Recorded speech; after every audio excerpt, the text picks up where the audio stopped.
I think some YouTube success stories are worth talking about. One in particular that I find interesting is VanossGaming.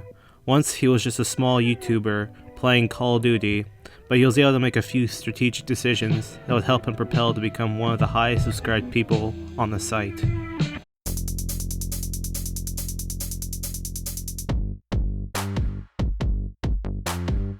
November 15th, 2011, Vanoss's name came from a part of a BMW car called a Vanoss. This name was also used by his father on PlayStation under the name Vanoss62, which Evan would later use to create his YouTube channel, I guess sort of as a homage to his father. Nevertheless, much of his early content was standard cookie-cutter Call of Duty content. As he played, he grew a small number of friends on YouTube that would play with him.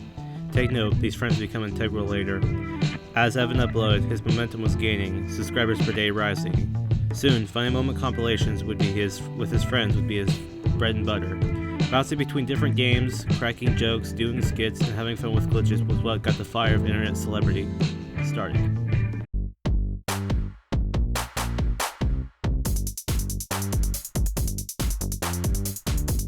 As 2012 ended and 2013 began, nobody knew it would be the year of Vanoss. That year, he would grow at an astonishing rate, from just 84,000 subs to an astonishing 3.7 million. Perhaps you have the same idea I had. How could he manage to pull that off? Well, dear viewer, I have a theory to how he did that, and how he continues to grow at this rate to this day.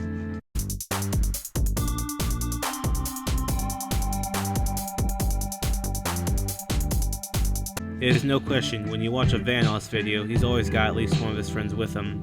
Over the 4 years that he's grown, he's always had these people with him, amplifying his own ability and potential by combining it with others.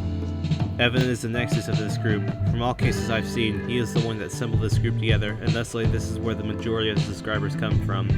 Whenever one of the non-Nexus subscribers watches their videos, they are most likely to have seen Evan and will naturally flock to him. The more subscribers the Nexus has, the more likely these subs will trickle down to the secondary channels. This increases the attention they get, and thusly more people from the outside are attracted to this little system, repeating the cycle. Evan and his friends have formed a symbiotic relationship of sorts. Evan is the source, feeding down subs to his friends. They get more subs from the outside their circle, which feed back into Evan, who distributes them out to the rest of the group. This isn't something new, folks. The Crew, which is a YouTube group of about 8 or 9 people, have been doing the same routine since 2006, way before the YouTube gaming thing ever really became a thing. It's just a new iteration. A phrasing that I like to say is, a group of performers is more entertaining than the solo act.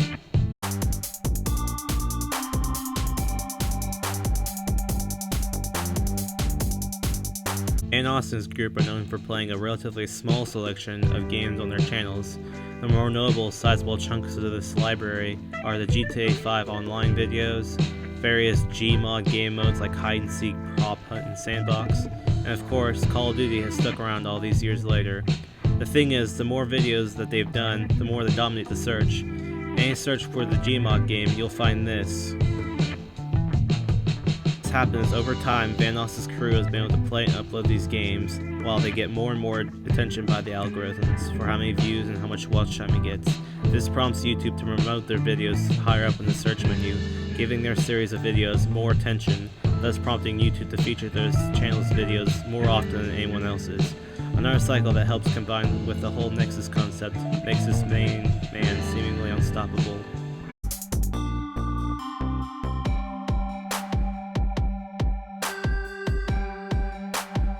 It has been 4 years now since this whole system sparked up and made Vanoss a YouTube celebrity.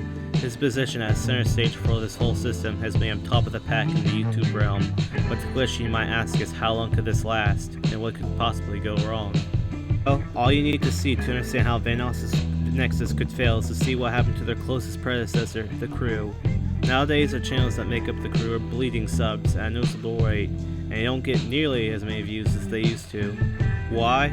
Well, it's hard to pin down. I think I can narrow it down to one main reason. They abandoned their content's main attraction, the skits and the random funny moments. Vanoss and his group have more planning and more production value put into their skits than the Crew does.